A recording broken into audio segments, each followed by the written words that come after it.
দুর্বলতা, তাদের যে দূরদর্শিতাকে আপনি খাটো করছেন, তাদেরকে কোমলমতি বলে। তারা মোটেও কোমলমতি নয়, তারা কোমলমতির বয়সের দিক থেকে, কিন্তু তাদের ম্যাচুরিটির দিক থেকে, চেতনার দিক থেকে তারা আমরা মেইন স্ট্রিম পলিটিক্যাল পার্টি বা পলিটিক্যাল নেতার চাইতে ঢের গুণে তারা পরিপক্ক এবং ম্যাচিউর। কীভাবে বললাম কথাটা? তাদের প্রত্যেকটা, তারা যে আন্দোলনটা যখন শুরু করছে, শুরু করার ধরন দেখেই আমরা বুঝতে পারি তাদের আন্দোলনের কর্মসূচি যেভাবে তারা মানে ফ্লাশ করছে, যেভাবে তারা মানুষকে উদ্বুদ্ধ করার যে ভাষাগুলো ব্যবহার করেছে আন্দোলনকে। আপনারা তাদের প্রত্যেকটা স্লোগান দেখেন না, এক একটা স্লোগান দেখেন, এক একটা স্লোগান দিয়ে যদি আপনি গবেষণা শুরু করেন, গবেষকদের পাতা শেষ হয়ে যাবে, তবু তার মানে আগামাথা পাবে না।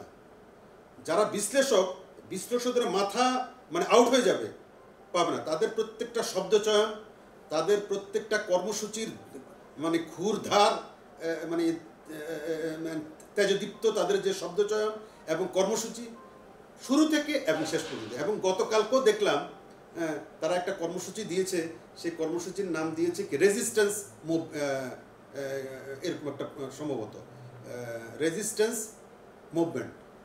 দেখেন তার মানে কি, যে একটা বিপ্লবের পরে তাদের এটা ব্রেনে আছে। তারা কিন্তু এই প্রজন্ম, তারা কোত্থেকে এটা, যারা এটা জানে, যারা অনেক দূর দেখে, তারা কি দেখলো? তারা দেখলো যে একটা বিপ্লবের পরে প্রতি বিপ্লব হওয়ার সম্ভাবনা থাকে, সম্ভাবনা উড়াই দেওয়া যায় না, সে ব্যাপারে তারা সতর্ক আছে। তারা কিন্তু ঘর থেকে চলে যায়নি। আপনি লক্ষ্য করে থাকবেন, একটা বিপ্লব হওয়ার পরে দেখা যায় লুটপাটে ব্যস্ত থাকে। এরা কিন্তু লুটপাটে ব্যস্ত নাই এবং প্রতিহিংসা তো ব্যস্ত না। লুটপাট সেটা অন্যরা, যারা মানে ব্যাড এলিমেন্ট, ফ্রেঞ্জ এলিমেন্ট আছে কিছু, তারা করতেছে, কিন্তু এরা এটা ধারে কাছে নেই। তারা কি করলো? তারা সদা সর্বদা ভিজিল্যান্ট, মানে স্বাধীনতা অর্জনের চাইতে স্বাধীনতা রক্ষা করা কঠিন, এই জিনিসগুলো তাদের খুব ভালো জানা আছে। এই জন্য তারা খুবই ভিজিল্যান্ট।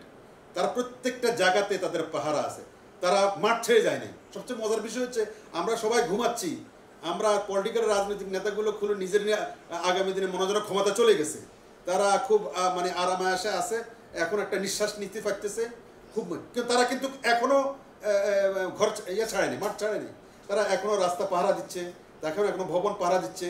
এই তাদের এই যে গভর্নমেন্টের ফলো করতেছে, গভর্নমেন্ট কি ঠিক করতেছে না করতেছে, প্রত্যেকটা জিনিস তারা ফলো করতেছে। আমি যে প্রশ্নটা আপনি জিজ্ঞেস করছেন, তারা রাজনীতিতে আসা উচিত কি উচিত না, তাদের আসাটা ফরজ। তারা রাজনীতিতে আসাটা ফরজ, এদের বয়স কোনো বিষয় না।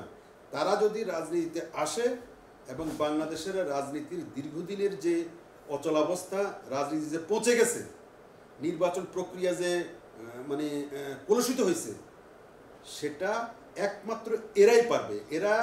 এরা ছাড়া আপনি কোনোভাবেই আপনার এই যে বয়স্ক রাজনৈতিক নেতা, বয়স্ক আপনার বিশ্লেষক, বয়স্ক আপনার অনেক উপদেষ্টা, এসব উপদেষ্টা দিয়ে হবে না। এই দুই উপদেষ্টা দিয়ে হবে। আমি মনে করি উপদেষ্টাদের সংখ্যা আরও বেশি হওয়া উচিত ছিল এই ছাত্র সমাজ থেকে। অন্তত 5 জন উপদেষ্টা হওয়া উচিত ছিল এই ছাত্রদের মধ্য থেকে, তাহলে জিনিসটা ভালো হইতো।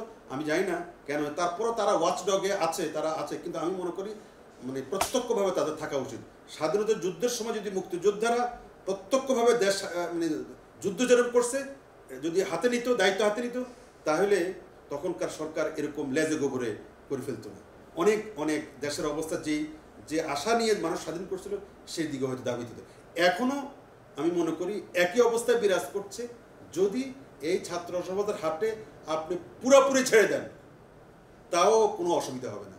পুরোপুরি এদের হাতে যদি ছেড়ে দেয় বাংলাদেশ, যে তোমরা যেভাবে চালাবা বাংলাদেশ সেভাবে চলবে, তাও আমার মনে হয় সবচাইতে ভালো পদক্ষেপ এটাই। কারণ তারা কখন কার বুদ্ধি নিতে হবে, কার কাছ থেকে পরামর্শ নিতে হবে, এটা তারা ভালো করেই জানে। আমি মনে করি যে 100% তাদের উপরে ছেড়ে দেওয়া উচিত। শেষ প্রশ্ন সেটি হচ্ছে যে রাষ্ট্র সংস্কারের কোনো প্রয়োজনীয়তা আছে কিনা এই মুহূর্তে?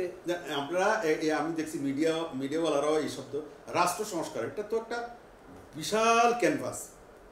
রাষ্ট্র সংস্কার করতে গিয়ে আপনি রাষ্ট্র সংস্কার, এটা একটা বিশাল ক্যানভাস। আপনি এত বিশাল ক্যানভাসে হাত দিয়েন না, দরকার নেই। একটা সংস্কার হলে যথেষ্ট। সেটা কি? একটা সংস্কার। সেটা কি?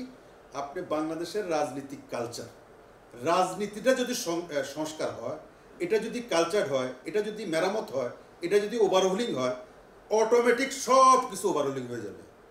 বাংলাদেশের মূল সমস্যাটা হচ্ছে আমাদের রাজনীতিটা সঠিকভাবে চলছে না। আপনি বলবেন সব কিছুর মূলে হচ্ছে রাজনীতি। আপনার রাজনীতি যে সব নীতির মাথা, সব নীতির পিতা, সব নীতির সূতিকাগার।